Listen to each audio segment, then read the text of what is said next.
Hello, welcome to another edition of Prove All Things. I want to thank everybody out there joining us today, whether you're watching on YouTube, Twitter, or Facebook, or on our CGI Digital Network app, whether that's on your phone, tablet, or television, or perhaps on the website you're watching as well. All the different places to watch or listen later. We glad to have you join us today. I'm joined from California with co-host Mike James. How you doing, Mike? Hey, Jeff, good to be with you today. We're just 2 weeks from the end of the year, man. I can't believe it's gone that fast. We're getting close. I'm this coming weekend. I will be at the Winter Family Weekend in Lexington. I was looking at like what's the weather going to be like in Lexington when I go there, and it's going to be like 4 degrees. 4 degrees in Lexington with snow. I was like, I don't know. I don't. I don't know if I'm going to go still, but that's just like wow. I got to really. I don't have the clothes for that, so I got to maybe like rethink about what I'm. If I have to go get a thicker coat or something coming up, but That's definitely looking cold. forward to That's this cold weekend. anywhere, man. Yeah, Yes, yeah. yeah, Wow. I didn't know it got that cold in Kentucky, man. yeah. I think there's a cold front coming through. It's gonna be cold in Atlanta too, like in the teens this weekend. Wow. So we'll see how it Yeah, goes. See if the weather's right. it's cold here in California. It's 54 today right now. Ooh, chilly, chilly, chilly. Yeah. We're the long sleeve.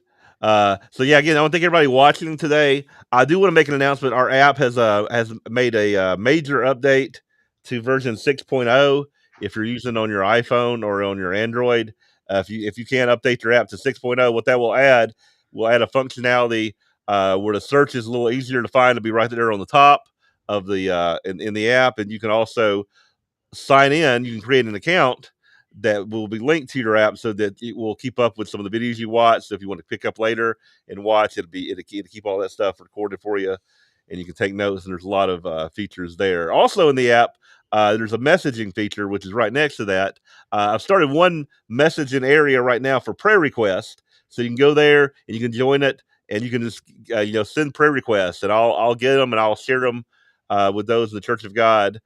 These prayer requests. So that's also available. There's so much functionality in the app that I just want to make sure everybody knows is out there and can take advantage of those things we have to offer there, as well as all the programming that we have there as well. Great news. Yeah, so it's definitely really good. All right, so we are now we are pre-recording this program. So if you're out there and you're wondering why we're not putting your uh, messages up from Facebook, Twitter, or YouTube today, is because this is a pre-recorded, and we're actually doing this a little bit earlier than normal. Like I think for right now it's about 6 a.m. out there in California for you, Mike. So that's really Yeah. really dedicated to getting up that Yeah. early for a podcast. Yeah, I got up an hour early. I got up at 5, so yeah, this is a different time for me to get up, but I used to get up a lot earlier when I was working for the government. I got up at 4 in the morning usually, so it's like old times again, Jeff. Yep. Yep. Sometimes you have to do that. And we are Yeah. joined today, and I'm going to bring him now with Mike's brother George James. How you doing, George? All right. Good morning. Good morning, all.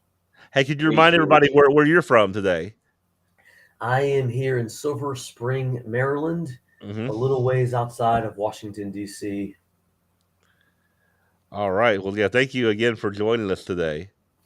My pleasure.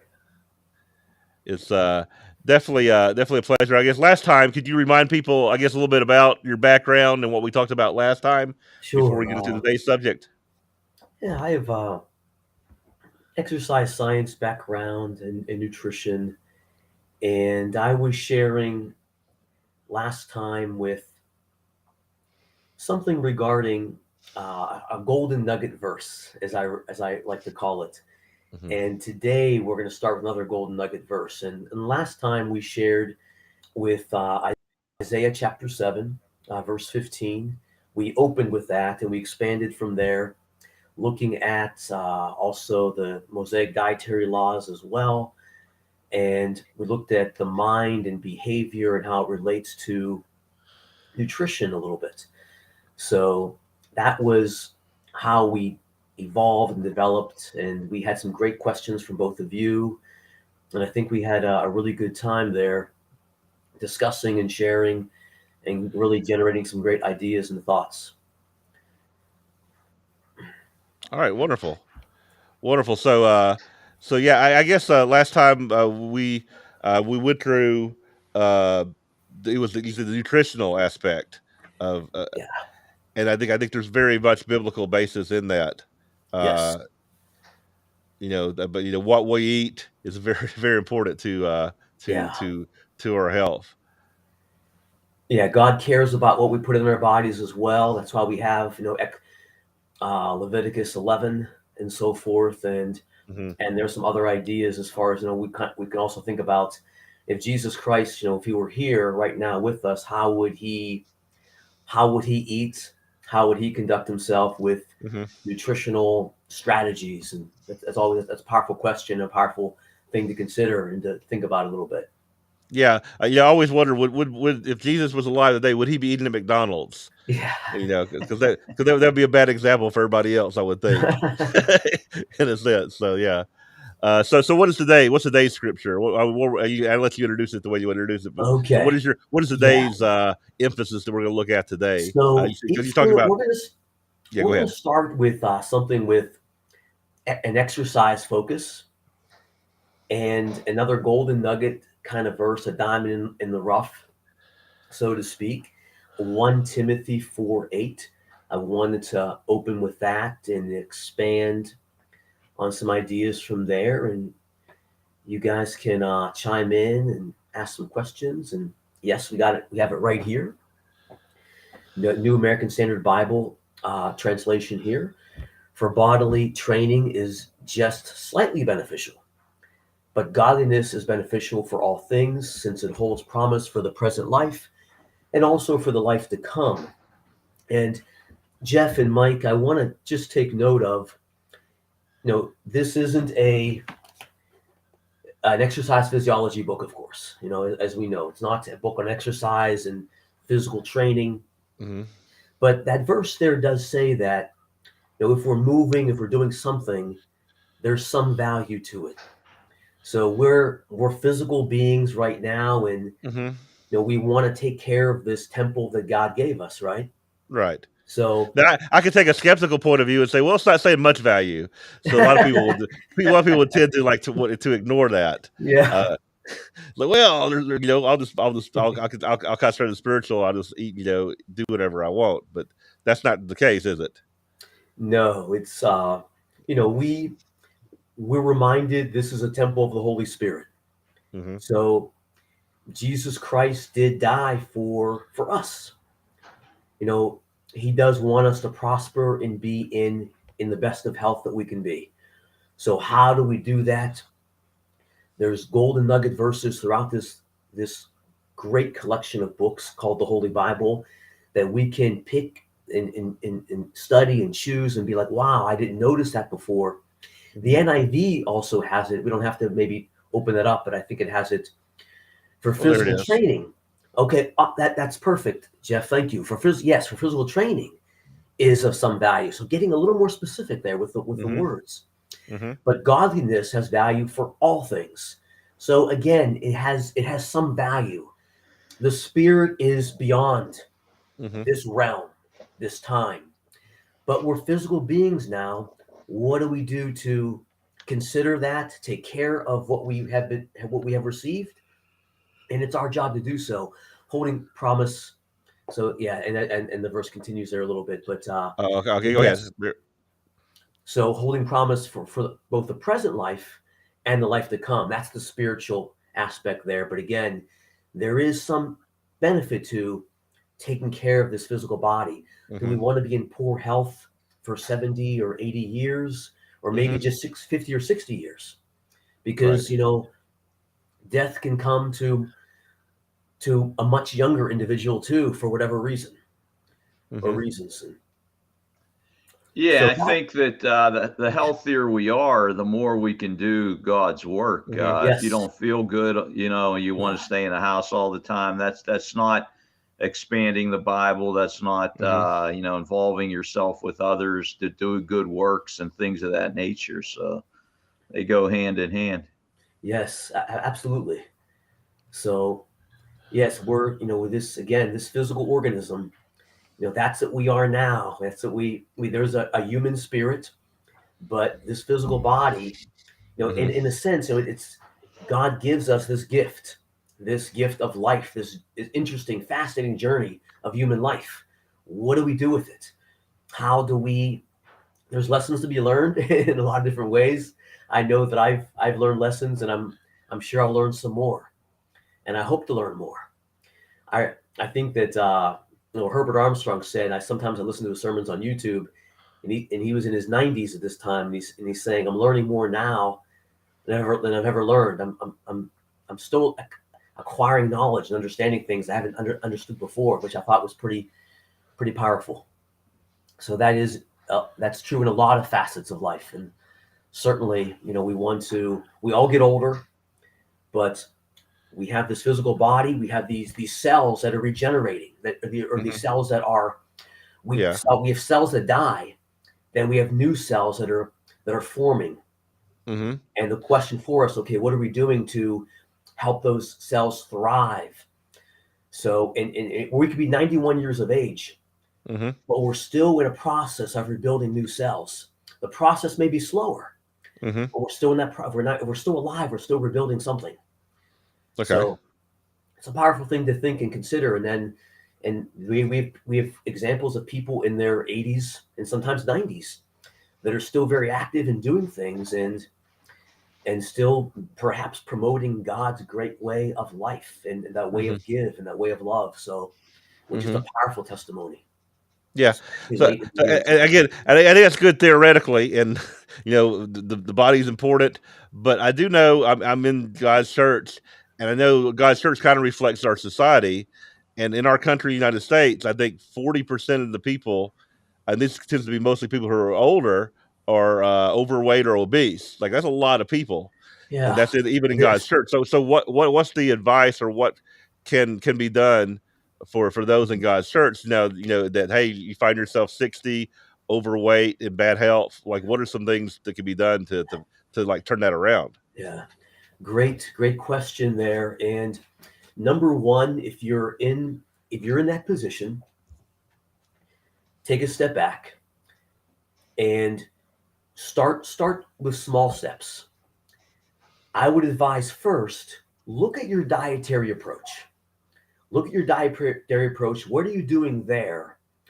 And what needs to change? Realize this. All of us, even from age 20 to 30, and 30 is still quite young, our metabolism changes. And sometimes it changes because of food intolerances that have developed for a genetic reason. And sometimes we lack the activity that coincides with our dietary strategy. So maybe in some cases, cut back on portion sizes, alter portion sizes. A good dinner would be this, and this is something people can just take a note of here. If you focus on your vegetables, number one. Number two, a quality protein source. And number three, some type of carbohydrate, maybe brown rice or sweet potato. I say the carb last because you're already kind of full. And if you're not very active, you don't need as many carbohydrates. Consider your activity. Consider your physical activity. If you're more active, if you're running marathons, for goodness sakes, you're going to need more carbohydrates. But if you're not, slow down on that great fuel that God gave us, which is the potatoes, the rice, the breads. Slow down on that. And the quality of the choices is very important too. So try to focus on veggies number 1, protein number 2, the carbohydrate number 3. Think also about your water intake. Digestive enzymes function best in a watery environment. Mm-hmm. So water will help the digestive process. It helps elimination. It helps remove toxins from the body. Keep that in mind as well. So a couple simple guidelines there that can be helpful. Everyone's a little bit different in their approach, but activity. What are you doing from an exercise standpoint? Yeah. Well, yeah. I mean, I know people have different things, and there's like fad diets, and I was talking with a relative, and they were saying, and this is not just not a relative, but a person in the family that's kind of related, whatever. And they were talking about how their brother was now eating an all like beef diet, and to me, yeah, it's like That's it. they're beef. That's That it. was Beef, maybe some cheese. And that's all they're eating is beef and cheese. Now they've lost a lot of weight, but to me that sounds like that could be dangerous or problematic if all you eat was beef. Yeah, But again, the results were that hey, this person lost a lot of weight. right. So I was like, I'm trying to figure out, is there a balance for those kind of things when people do that? People do those extreme things in order to lose weight. Yeah, great and interesting point there, Jeff. Here's one thing that I would say about that. A couple things actually. I have heard a doctor say, my goal is to help this person lose weight quickly. Whatever I can do right now, I'm okay with. Mm-hmm. Now, that being said, Mm-hmm. there's another side to that. There are some things that are not sustainable, meaning that you're not getting all the quality of nutrients the body needs. So it's good they lost weight. That's better for the systems, better for the joints, certainly. Mm-hmm. However, without greens in the diet, you're lacking calcium, magnesium, two Mm-hmm. critical minerals. Right. You're also lacking vitamin A, vitamin C, two critical vitamins. Mm-hmm. Now, red beef or red meat, grass-fed beef, does have B12, very quality protein source, which helps rebuild the body. Mm-hmm. And it could have some iron as well. B12, iron, great protein source. So some good nutrients there. Maybe some omega-3, if it's a high-quality grass-fed beef. Omega-3 helps regulate metabolism, helps brain and heart health, helps reduce inflammation in the body. But that alone, I'm okay with losing weight quickly if you're very overweight. Mm-hmm. But there's many things that are not you can sustain certain things for a long period of time from a nutrition and health standpoint. But it is when you good say a that- long period of time, Yeah. what are we talking about? Like when you go on these fad Yeah. diets, what's a time frame in which to test that and do that before you want to get back to some equilibrium? That's a great question, Mike. The time frame can depend on the person, how much weight was lost, and also how does the person feel. Mm-hmm. We're all going to be different in this approach. If you're feeling pretty good, that's a sign that what you're doing, you're on the right track. Let me get it. Mm-hmm. So the time frame could be several months, 6 months, maybe less, 3 to 6 months, something like that, perhaps. Mm-hmm. But how does the person feel? How's the energy level? If you're starting to get like this all the time, something's not quite right, because what we put in our bodies should be like a medicine for us, should be life-giving for the organism. So it could vary, but I think the key question is, again, what is the individual feeling? How are they doing from an energy standpoint?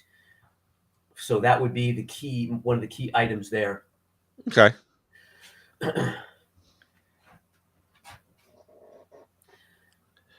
Yeah, just curious to that because I heard that, and there are people who struggle and they're trying to figure out what they Yeah. can do. And again, I guess there is that that there's less than that. There's like the caveman diets that people like. I'm only going to eat like a caveman ate or whatever, or the definitely the low carb. I know a low carb diet will lose weight pretty quickly. Yeah. So in different things, but they seem that what I just noticed is usually people they go in those diets and they end up gaining more later on. That's true, Afterwards, Jeff. when they leave it. That's exactly right. So that the key is you lose that weight, you have to maintain certain changes. You can't go back to what you were doing previously. And that's part of the problem too. So yes, it's great to lose weight. And sometimes losing weight too quickly, that can be hazardous too, in the sense that muscle loss can happen. If muscle loss happens, we're never healthier. So can you regain that muscle? Yes, but you have to be, it's a very delicate balance. Yeah. Speaking of delicate balance, this just made me think of something else. We had a sermon that was given in Atlanta by Mr. Jim Eason, who is a local elder at another church, and he came and he gave it was basically about our spiritual training. But the example he gave was first physically is that like a third of most older people die because they fall down. Because they end up falling.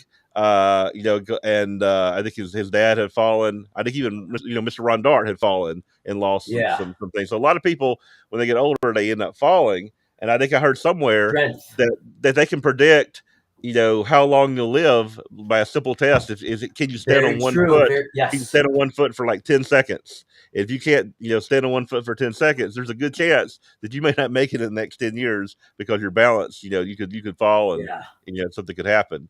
So I guess that's the strength training aspect of it. As people get older, how do we prevent falls and those type of things when people get in their 60s, especially 70s, 80s, and so forth?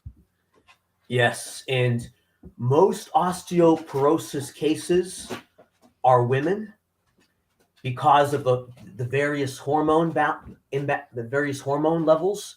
Women have less testosterone than men, which makes them more susceptible. So keep those bones strong. And that's interesting, Jeff. I want to go a little bit further with that.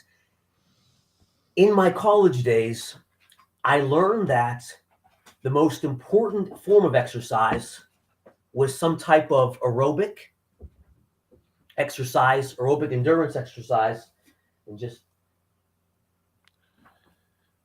and the strength training was not as critical, not as important. Later, it became more evident that as we age, what's more important for a 70, 80, or 90-year-old person? How about the strength to get up out of a chair and walk around the kitchen so they're able to eat and feed themselves? What's more important then? Is it running 6 miles outside? I don't think so. The bone density too, very critical to maintain that strength, and weight-bearing exercises is number one for that maintenance and that strength. So one leg balance exercise. Keep that in mind for older adults. One leg balance exercise. Practice that daily. Even ourselves, we can practice that. Nothing wrong with that. I have a BOSU. I'll do squats with a kettlebell on top of a BOSU sometimes, just for the extra balance challenge. So, yes, very, very interesting point there. Okay. So what do you suggest? I know you've done some training with older folks, George. What kind of exercises do you have them do? Okay. I will do a balance, like a tightrope walk on the floor. I either have tape or I have an agility ladder built into the floor, and they're walking on a line on the floor. And when they walk, when they step, the heel touches the toe. The heel touches the toe. And then they go backwards if they can. Then the toes touch the heel. And they try to maintain that straight line. Not that easy to do. That's one critical exercise. the one leg balance that I just mentioned there also. Additionally, I have Well, when you say one leg balance, I get one leg. Do you then what do you do with the other leg? Does it matter, or just lift it not off really. the floor? You just lift it up off the floor, and you try to brace that side to get stronger. You just try to hold that spot in place. You can have one, the other foot's off the floor. It could be slightly behind you or slightly in front of you. Mm-hmm. And you can have something to hold on to or something to grab if you need to. That's very close. Yeah. So additionally, but you're saying just like pick it up and going 1 foot in front of the other, but one off the ground is what it is. Okay, hold on a second. So Yeah, there was two separate exercises there. Okay. One was the tightrope walk, where you're walking on that imaginary line. Gotcha. And that's forwards and backwards. Very good also for the nervous system and body awareness. So that's the heel.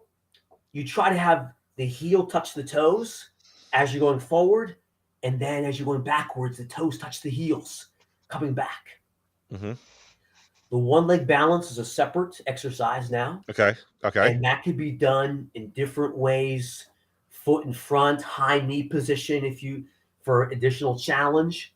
So foot behind you, you want to make sure you get both sides in there, even if one side is much stronger than the other. Do both sides. Very important. Also, there was a study recently that looked at the ability to refrain from osteoporosis by keeping the hips strong. And one leg balance was one recommendation that was made that would be helpful in this process. I also have rocker or wobble boards. I'm not sure if you guys know what those are, but those are boards you get. I have one in the basement, and maybe I have one rocker, one wobble. But you go in a circle and you balance like you're on a surfboard, but not as extreme, of course. And then the rocker board, you're up there and you rock back and forth. You walk and you rock front and back. So this is also some balance, body control. Can you keep that balance in position without falling or slipping? So that's a third category now, a third item. So these are all exercises, Mike, that I've used. And then additionally, we can get into some type of lightweight training and build that weight training in a intelligent manner, gradually progressing as needed. And the exercises may vary on the range of motion ability. I probably won't have anyone in their 80s. I do train someone, an older woman in her 80s. We'd never do a full squat. We probably never will, I would say. She does some leg press. She does a partial deadlift that doesn't hurt her back or hurt her knees or joints. Mm-hmm. So and that's a weight that's convenient for her. But I want to keep that spine strong, that pelvic region, that spine region, very key to beat osteopenia and refrain from osteoporosis. So keeping those bones strong, very, very key. So some free weight training as well can be mixed in there too. Walking on a treadmill, forward, at an incline, sideways and backwards.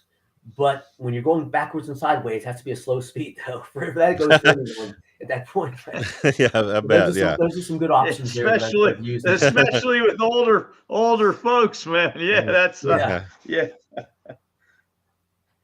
so something, guys, I wanted to go ahead. Where do you want to go, George? Yeah, go ahead. I wanted to share something too. I have a couple additional notes here around me. We talked about 1 Timothy 4:8. We talked about exercise, and as I mentioned, this right here is not a physical training book. It has some awesome points about a lot of different things, but it does mention 1 Timothy 4:8 as we read earlier. So let's think about this. So we exercise. The Bible says it has some value. So what kind of value are we talking about here? So here's something here. We exercise, what happens? What's one of the things that happens? We sweat, right? We perspire. Mm-hmm. And what happens when we perspire? So let's think about that a little bit. Toxins out. Yes. We smell Yes, bad. in fact, yes, I wanted to share a few names here for you, and some of these you may not be familiar with. But yes, when we sweat, Hmm. that's the lymphatic system, one of our 11 bodily systems, going into action. Hmm. Okay, so we're sweating. We rid the body of toxins, Hmm. such as various pollutants, such as DDT, DDE, pesticides. This Mm. has been found in, check this out. This might sound a little disgusting, I'm sorry, but there have been studies on human sweat samples. And what did they find in these samples? Check. So this is interesting. So the pesticides, as I mentioned, additionally, I'm not sure if I'm going to pronounce this correctly, but phthalate, it's spelled this way: PHTHALATE. So this is found in plastic products, and it's also a toxic chemical. Hmm. But we have found it in our human sweat samples. So we accumulate these things from the environment, from things maybe we eat or drink, things get into our food supply. So we got these toxins, but when we sweat, we're cleansing the body. We're getting rid of things. Some people, Let me ask you a question. Okay, so sure, sweating and exercise. What about going to a sauna? Because I know in a sauna people sweat also. they do. And Yeah. Jeff, that is okay. Okay. That is fine. All right. You can go to a sauna, and that's going to be helpful too.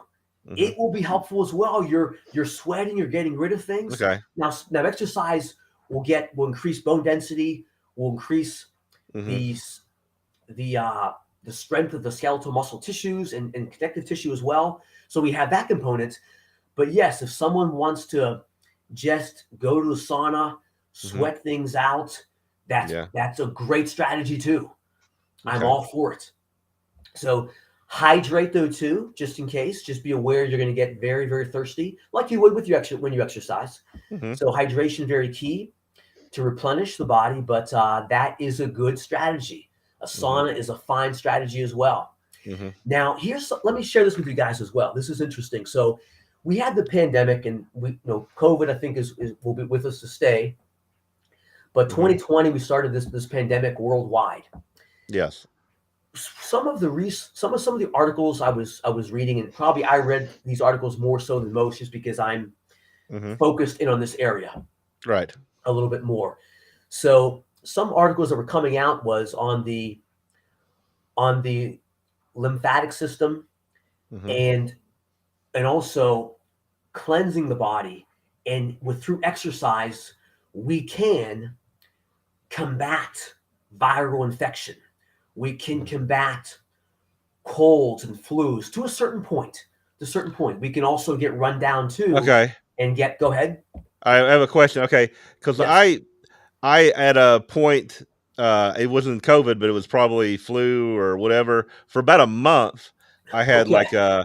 for a whole month, I had like congestion and I had bronchitis and cough and all that. And during that time, I did not exercise because I've always heard that I mean, yeah, I didn't do my normal exercise. I mean, I did some activity because that if you have something below your throat, it's probably not a good idea to exercise. But if it's above, it's okay to exercise. Do you have any thoughts about that? I mean, if I have bronchitis, if I have is it okay to exercise, or what should you do with those when you're having those things? And I like that question. yeah, I am I'm here's what I'd say. okay, What the little thing you mentioned there, above and below, I'm okay with that. If it is a flu, I would not exercise. okay, If it is COVID, a virus like that, I would not exercise. If okay, it is a cold, you probably can get away with some exercise. okay. I have a cold right now a little bit. I have some congestion. Mm-hmm. I have been exercising. It has made me feel good. I do know at the end of the day, I am like very, very tired though. But a viral infection can knock you out. Mm-hmm. I'm exaggerating there to this point. Yeah. In the sense that you're going to be drained tremendously. Mm-hmm. Most colds, you can probably get some exercise. maybe get an extra hoodie on or something, sweat it out more. So I would say it's probably fine for some exercise. You may want to do a little bit less though. You may want to do a little bit less, but I think that's probably a good rule of thumb. A viral infection, avoid it, because you probably have some body aches too with a viral infection as well. Yeah. And the body is fighting so hard to combat a certain virus. Or a cold, that can be like a virus too, but a smaller scale, where we don't feel as body is as punished. Maybe we don't have the aches we may have with the flu or something like that. So I think some exercise is fine to a certain point. Yeah. And it can be helpful. Sometimes I've had colds and I've exercised and felt better. Why? Circulation, blood flow. Things are the lymph, and the blood flow through the body is helping me, helping us get rid of more toxins from the body. So I think that yes to your question, some exercise is okay. Yeah. But sometimes exercise, you just want to cut everything off. Yeah, for me, and again, it was a few months ago, and I noticed that because I had not exercised for like a month, because I had the whole month it was either strep throat or flu, because our kids were bringing stuff in and everybody was completely sick for about a month. That after a month, that my heart rate was higher and then my blood pressure was up. Because normally I keep my blood pressure down and my heart rate down by exercising. But that that I lost that and had to get it back. Getting back to exercise. But I guess sometimes you just can't really exercise through those viruses, unfortunately. I would say yes. Sometimes you can't do it, Jeff. And let me show you guys a little depiction here. This is just maybe for the viewers later, and hopefully you can see this okay. I'm going to show you two pictures. This is one picture here, and that kind of represents the lymph flow through the body right there, okay? And this lymph, it helps as it's moving through the body, it helps gets rid of dead cells, it gets rid of toxins, it helps fight infections. So it's part and parcel with the immune system.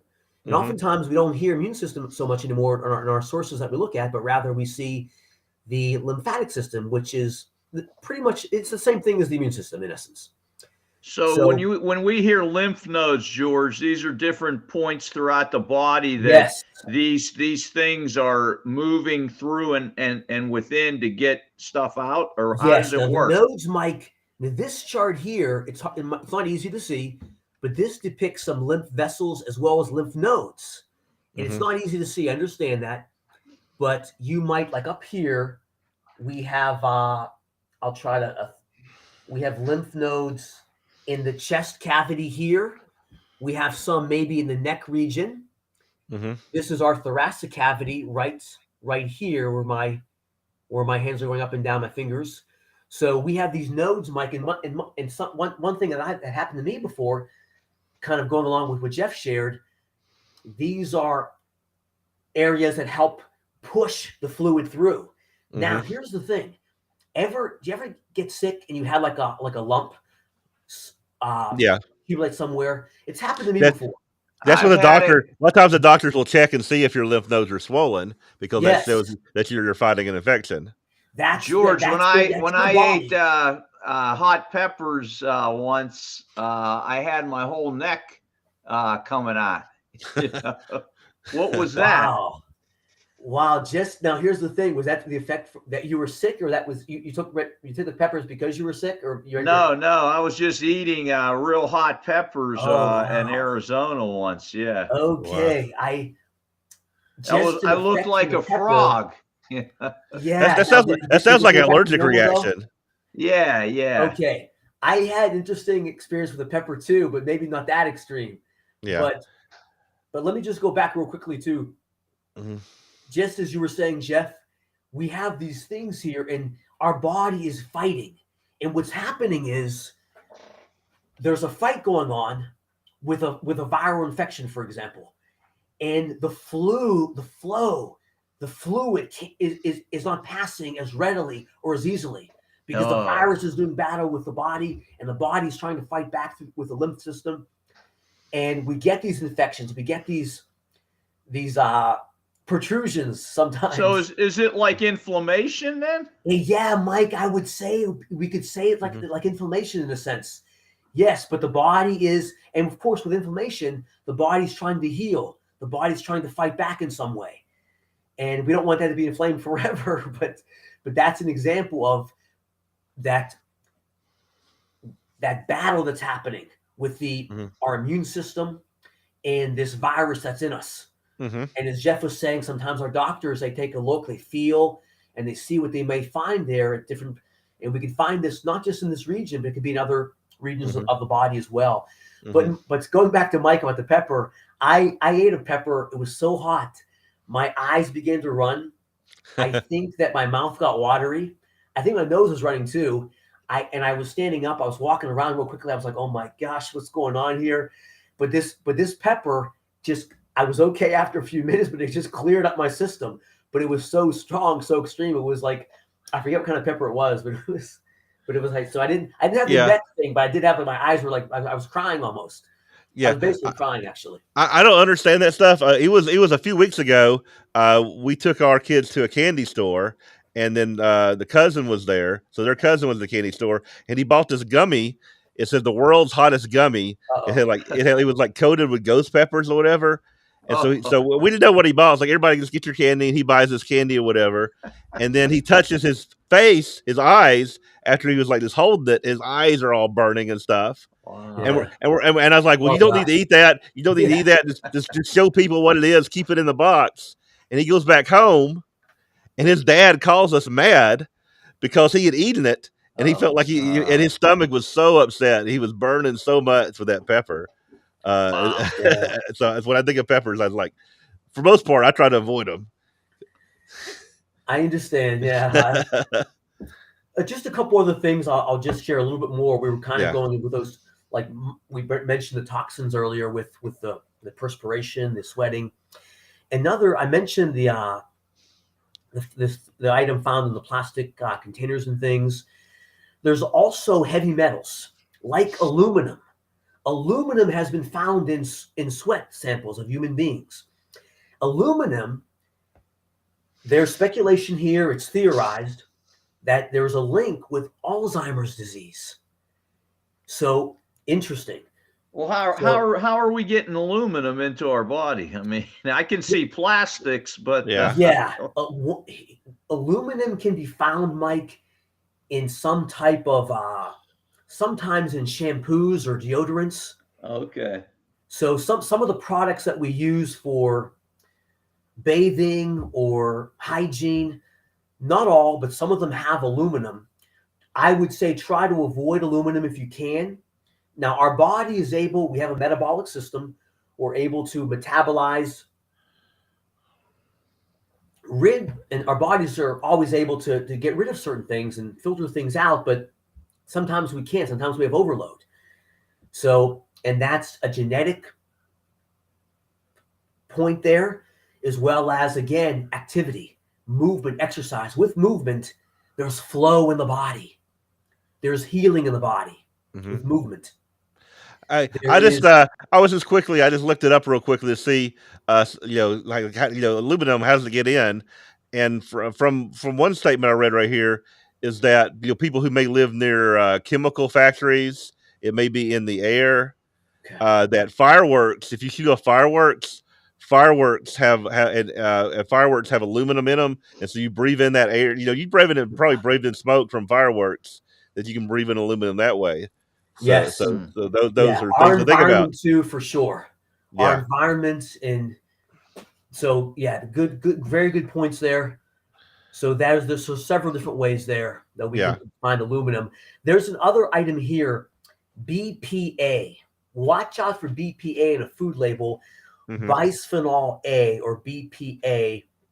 So that has been found in sweat samples, and that is also a toxin too, found in canned foods, as well as, again, the plastic bottles or plastic containers of some type as well. The bisphenol A, so that's another one there too.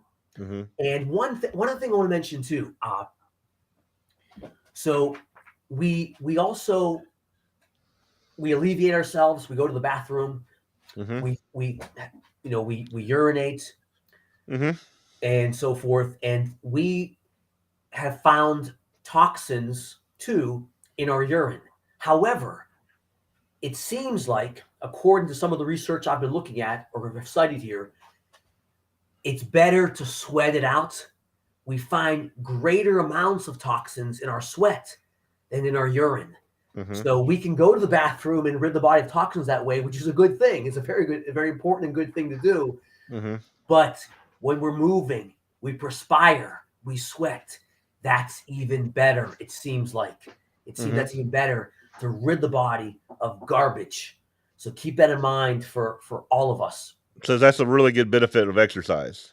Yes. All right. That perspiration, ridding the body of toxins, as well as the cardiovascular benefit, the skeletal muscle tissue benefit, the tendons and ligaments, the skeletal structure, getting those areas stronger for a healthier organism, a stronger organism. What Those about are also important benefits too? I hear all that. I agree with all that. Something that I've gained from exercise has been discipline, mental discipline. Subjecting my body on a regular basis has made it easier for me to subject my mind. Does that make sense, George? Do you get what I'm saying? I do, Mike. And I think that's a great point because, yes, we go to work. You guys do this show. That's discipline. And our dietary patterns, discipline. There's a discipline aspect to virtually everything. And exercise helps with that.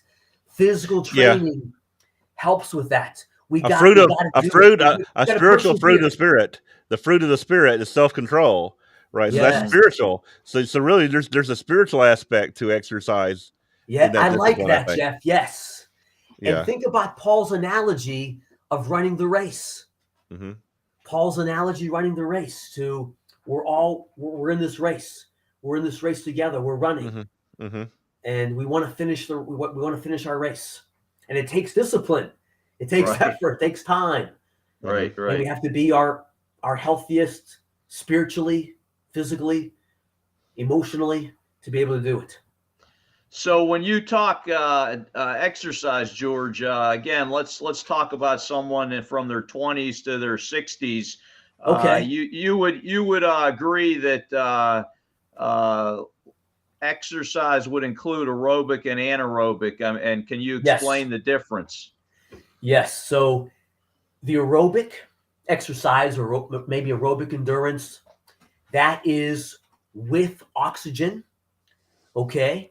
That is generally, we're talking about a longer duration. Aerobic training, aerobic endurance.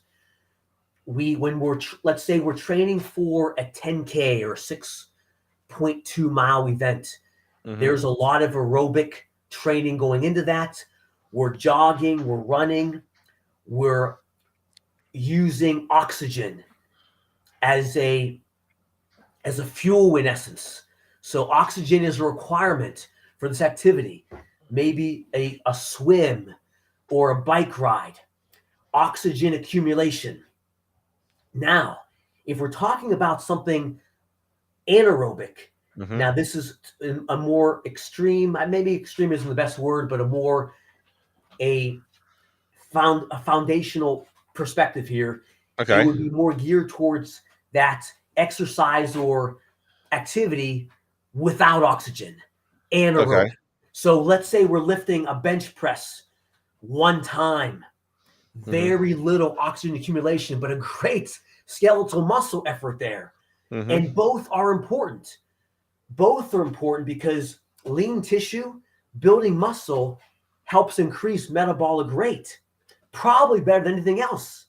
Because you add muscle tissue, the foods we take in are used to support and energize and feed that additional muscle. So we want to try to maintain our muscle, and maybe it's hard to do as we get older, but we can still maintain, we can still have some muscle as we get older. Diet becomes very, very important, and the quality of protein becomes very important in that regard too. But we must continue to exercise and do what we can too as part of that. Of course, with age, things change. Now, Mike, let me go a little further with your question there. We have this aerobic exercise, which is considered to be the oxidative energy system, okay? And we have the other side, which is that anaerobic, which requires little oxygen, but it's a very big effort. Then we have something also in the middle.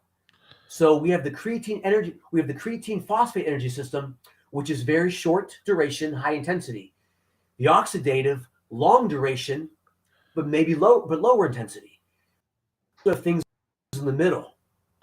Galactic energy system, which extracts from both ends, both sides of the spectrum, in something that's more middle of the road. So what's an exercise for that? Okay. Examples. So some examples would be, so let's take like a running event would be like an 800-meter running event. Okay. So a couple minutes of intense activity, then you take a break. So maybe it could be a circuit training workout, which consists of some maybe 3 to 5 minutes of aerobic work, a strength training exercise, an abdominal exercise, and maybe a balance exercise. Then you go back to maybe aerobic, a little bit of strength, another core exercise. So it's a mixture of a lot of different things that not very long, but the intensity is very high, and you get very little rest in between. So that could be like an example, kind of a workout for that. 800-meter run, though, would be like a workout or like an event example on that. Like 3-minute boxing rounds, that would be an example of that too. So both types of muscle fibers are displayed too, a little bit of fast and a little bit of slow. And we want to try to get all fiber types involved to build the best and most resilient body that we can. The slow, the fast, and the kind of like the both characteristics, the fast and the slow, involved too. So we have type 1 fibers, slow fibers, type 2B, super fast, and the type 2A, which has characteristics of slow and fast. So they can do a little bit of both as far as their capacity. Now we can train those fibers. We can be better at anything we want to be better at to some degree. There's also that God-given component. We can only we're not all going to be Michael Jordans or Bruce Jenners. Exactly right. We're not all going to be elite athletes, but whatever we want to be, however we want to improve, we can improve to some extent. And we can, and seeing that as a trainer, as a fitness enthusiast, when you guys do your workouts, do you see yourself getting a little better, or do you see yourself maintaining? And maintaining is good. Maintaining is important. But that's a beautiful thing and a powerful thing to see for anyone to think, hey, I got a little bit better. That makes me feel great. Praise God, amen, Yeah, we're not all going to be elite, that's for sure. There's like when we in the finals of the 100 meters in the Olympic Games, like those guys and gals, they've got like 80-90% fast twitch fibers there. And so when you come to that level, it's like it's mostly like type 2B, like super fast fibers at that point. Mostly, everyone has a little bit of everything, but yeah, you've got to be. It has to be like there's a God-given genetic component there too. But we can all get better than where we are currently, fitness wise, athletically speaking. And that's a fun thing. That's a fun part of the journey of life too. I think, is being a human being. So. Okay. Any final points that you wanted to get in today, George? Anything you haven't addressed? Mike, I don't think so. I wanted to share a little bit about the wet sweating, the toxins that have been found in research studies with sweat samples. And I showed the diagram I wanted to share that too. I think that was pretty much the extent of what I wanted to share, but this has been really well. I have a question for you. Like, what about like exercise and mental health? Because I know that usually when after I exercise, I feel better. Yes. And do you think is there what do you know about that as far as our mental health and exercise? I do think there's a connection there, because it's like sometimes there's this energy that must be unleashed. Interestingly, there's also there have been studies with the lymph system also affecting the nervous system. I made a couple of notes of this too, and this kind of brought me to something else that I actually forgot. so there can be an effect on the brain, because the brain actually can get toxins built up in it too, that can cause Parkinson's and Alzheimer's. I'm going to get just a little bit technical here, but these things affect the brain, and this is an accumulation of some of the things we spoke about earlier, toxins of various sorts that affect the brain. Alpha synuclein, and as well as beta amyloid. And it has been found, Jeff and Mike, with exercise, with movement, the lymph system helps release this from the brain as well. Interesting. These items, which can cause some debilitating diseases as well for the brain. Yeah. So good question there, Jeff. Yes, I would agree to that there's a mental component there too. And the lymph system does help relieve the brain of those two very unusual names I just mentioned to you right there. And another important point too, a lot of this happens sleep. Sleep is very helpful. You get better sleep too. The lymph system works very, very well during sleep too. I can tell you, since I began working for the church and I work from home now, I get 7 to 8 hours of sleep rather than I was averaging 5 when I worked for the government, had to get up at 4 in the morning. I'll tell you, I don't have any moments during the afternoon now where I'm nodding off. And I'll tell you, I feel so much better in general throughout the day. There was a time when I didn't get enough sleep, and there was during the afternoon, I just wasn't quite there.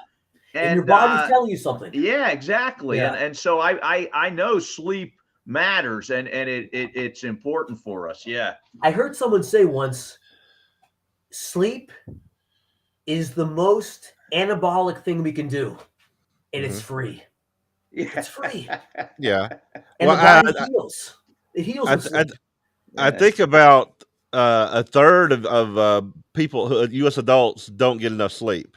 Yeah, they get less than the recommended sleep. I would agree. And so I think, if you're thinking about, and also when you get back to COVID and flus and viruses and stuff like that, I know when I saw some studies also that directly related your ability to fight infection with how much sleep you get.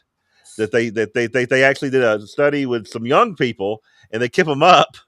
And then they had some other people who slept, and the people that they kept up, they injected with a cold virus, and they gave it to the people who slept. And the people who did not get sleep, they did far worse with that cold virus than the people who had slept. And that's me summarizing a more complicated study, but that's the general.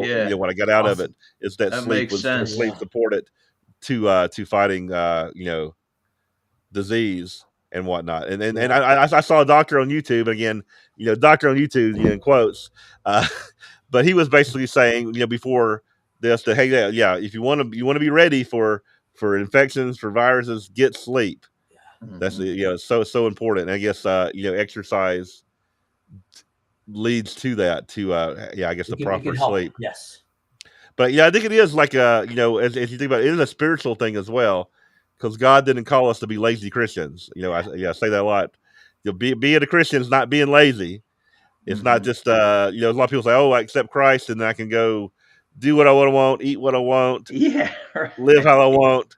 But Jesus is there as, just covers me as I do all these bad things. I don't think that's correct. I think God. Yeah, you show your faith through your works. You got to do something on the other end of this. You got to show your obedience, the fact that you want to be like Christ. There's something to do. Yeah.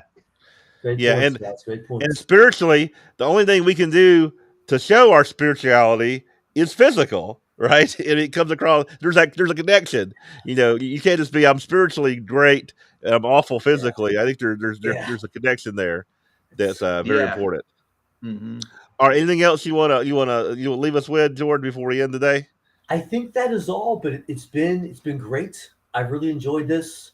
You guys, great questions to generate some good, interesting discussion there. And it's been a great time. All right. Well, thank you for joining us. And next week, I guess we'll have who we have on is Alan Wolfkill. Alan's going to be on. He's not going to be dealing with the American Indian conversations we've had because he's got a lot of experience in drug and alcohol counseling. So we're going to go in that direction with him. All right, so Maggie. Okay. All right. Bring the hey, dog Maggie. on. All right. All right, well, so we're gonna say goodbye to everyone, and again, let everybody know this is a pre-recorded show. So if we didn't put your comments up there, it's because we're pre-recorded today. But definitely, we'll look at your comments later. So thank you, and see you again next time on Prove All. All right, guys, take care. Peace. Okay. Be well. Okay. Thanks.